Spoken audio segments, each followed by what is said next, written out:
ये 5 पैसे की कहानी। कितने पैसे की?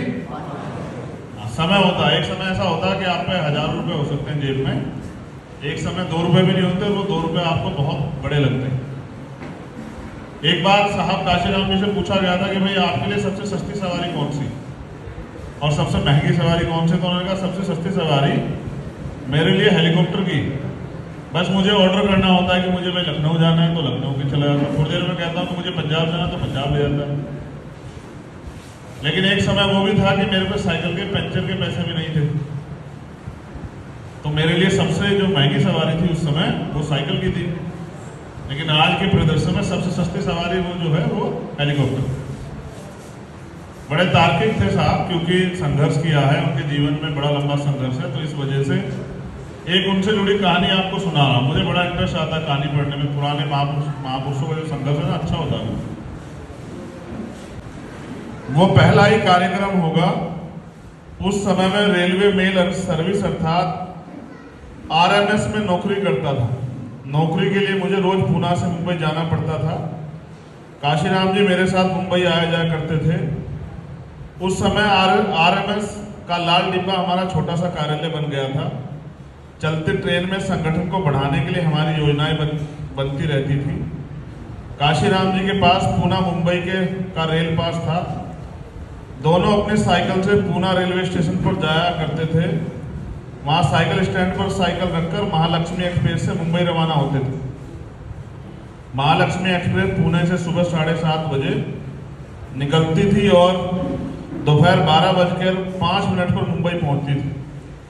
शाम को यह गाड़ी 5:55 पर वीटी स्टेशन से छूटती थी और रात को 10:20 पर पुणे पहुंचती थी। काशीराम जी और मैं इस गाड़ी में सफर करते थे। मुंबई में काशीराम जी कई लोगों से हमारी रोज की दौड़ धूप की जिंदगी के बाद मुलाकात होती थी और हम साथ साथ महालक्ष्मी से पुणे लौटते थे। फिर पुणे स्टेशन से साइकिल पर अपने कार्यालय की ओर चल पड़ते थे। रास्ते में किसी होटल में रुककर खाना खाते थे और फिर अपने कार्यालय जाकर तिरपाल बिछाकर सो जाते थे।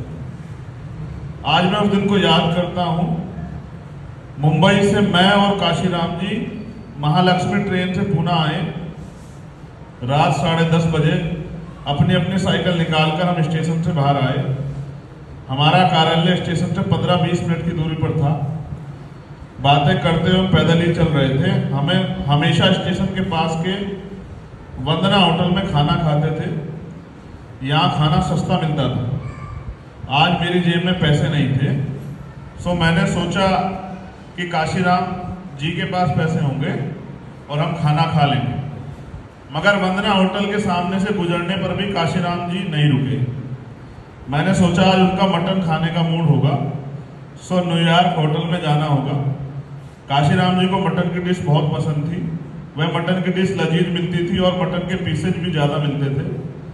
न्यूयॉर्क होटल के सामने से गुजरते हुए काशीराम जी ने मेरी ओर देखा और मैंने उनकी ओर देखा, मगर दोनों में से कोई नहीं रुका। मेरे मन ही मन ये समझ आया कि काशीराम जी के पास पैसे नहीं, और काशीराम जी भी समझ गए कि मेरी जेब खाली। हमने एक दूसरे कुछ नहीं कहा और कार्यालय लौटे। उस दिन केवल पानी पीकर हम सो गए। दूसरे दिन मेरी छुट्टी थी, मगर काशीराम जी को कार्यकर्ताओं की बैठक के लिए मुंबई जाना था। सुबह वे तैयार हो गए। आज छुट्टी का दिन के होने के कारण मैं आराम से सो रहा था। आटे में चलता हूं, अपनी छोटी सी अटैची लेकर बाहर जाते हुए काशीराम साहब ने कहा, हाँ भाई जरा दरवाजा लगा देना, आज मैं आराम से उठने वाला हूं। नींद में उड़ते ही हुए मैंने कहा। दरवाजा लगाकर काशीराम जी चले गए। अभी 5 मिनट भी नहीं हुई थी, दरवाजा खोलकर काशीराम वापस लौटे। क्यों भाई, क्या बात है, वापस क्यों लौटे? मैंने पूछा। अरे भाई आटे कुछ पैसे हैं तेरे पास? काशीराम जी ने पूछा। नहीं बिल्कुल नहीं, मैंने कहा।